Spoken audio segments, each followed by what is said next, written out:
The poll just came out, and I'm tied with Jeb Bush. And I said, oh, that's too bad. How can I be tied with this guy? He's terrible. He's terrible. He's weak on immigration. Do you know the sanctuary cities? Do you know he had 5 of them in Florida while he was governor? Can you believe this? I didn't know that. Donald Trump referencing his rise in the polls that shows him in a close race with Jeb Bush before a crowd of thousands Saturday in Phoenix. And we're back now with the panel. You know, Brit, I talked to Jeb Bush earlier this week in New Hampshire. I asked him about Donald Trump. Take a quick listen. Donald Trump, is he bad for the GOP? I've already stated my views about Donald Trump. You're done? I'm done. You're through? I'm through. I gave my views. I just think that we need to be much more hopeful and optimistic about our ideology. We have the winning ideology. Limited government, personal responsibility, individual liberty creates more prosperity and more advantages than any other form of political philosophy. We should focus on that and not get into a food fight that only brings energy to someone who I doubt will be president and is not a constructive force for our party. Not a constructive force for our party. Brit. Well, I guess that's kind of calling him terrible, which is what Trump called him. Look, there's a segment of the Republican electorate, it's been present for some time, that is angrier with the mainstream GOP leadership in Congress and on the campaign trail than it is with the Democrats, at least in terms of what you hear these people saying. Donald Trump has captivated them for the moment. And and by doing so, he's basically eclipsed Ted Cruz, who was their previous horse. He will have a run, but I think the chickens will come home to roost sooner or later. It'll turn out people will begin to realize that he hasn't long been a Republican. In fact, for many years, he gave more money to Democrats, praised Hillary Clinton, said that Mitt Romney was too mean on immigration for taking positions weaker than the one that he's taken now.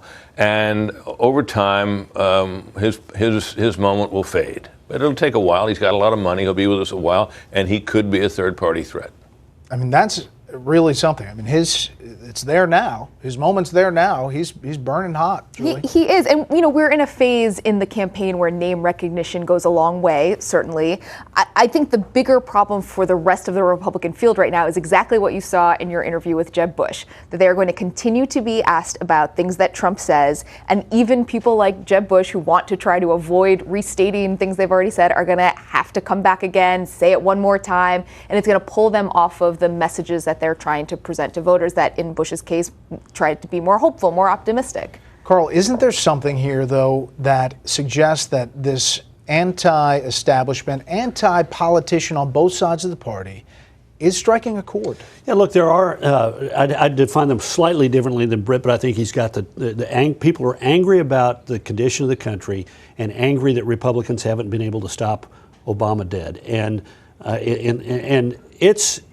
they're there. And he appeals to that, but right now he's getting the shoppers. Take a look at where he's coming in the polls. He's taking it from Ted Cruz, from Mike Huckabee. I mean, everybody's had their moment, and they've had their moment by getting these people who are shopping around. And are they ultimately going to settle on him? I doubt it. Fox News poll says that of all Americans, 30% think he's honest and trustworthy, and 44% do not. By comparison, Hillary Clinton is at 45-52. In the Fox poll, 64% of Republicans, 69% of conservatives, and 55% of Tea Partiers said that he was a sideshow, not a serious candidate. He's got a lot to do to overcome that. I doubt that he does, but he does represent a threat for a third party. You'll notice how artfully his people are saying it now. Every one of them is in lock-sync. What, third party? Why would we? We're winning, which is different than, no, we would never go third party. So there is a threat to the Republicans from this, no doubt about it. He's answered the question straight on, saying he would consider it. Yeah, which is, you know, Ross Perot all over again, who got, I believe, 19 or 20% of the vote back when. The thing about Trump is, look, this is a big field. So everything Carl said, I just want to underline, you know, it's like 60% of Republicans say they don't trust this guy, wouldn't have anything to do with it. But we've got a big field. You'd only need so much. And he's got name ID, he's got money, and he's to the right of everybody else, which is why he's taken away from Cruz. So on what?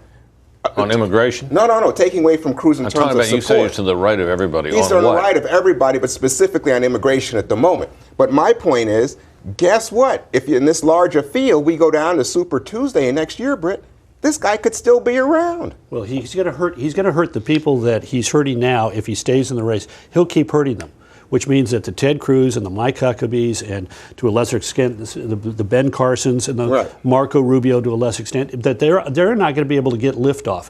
And it's going to end up being him versus a couple of others who do get liftoff.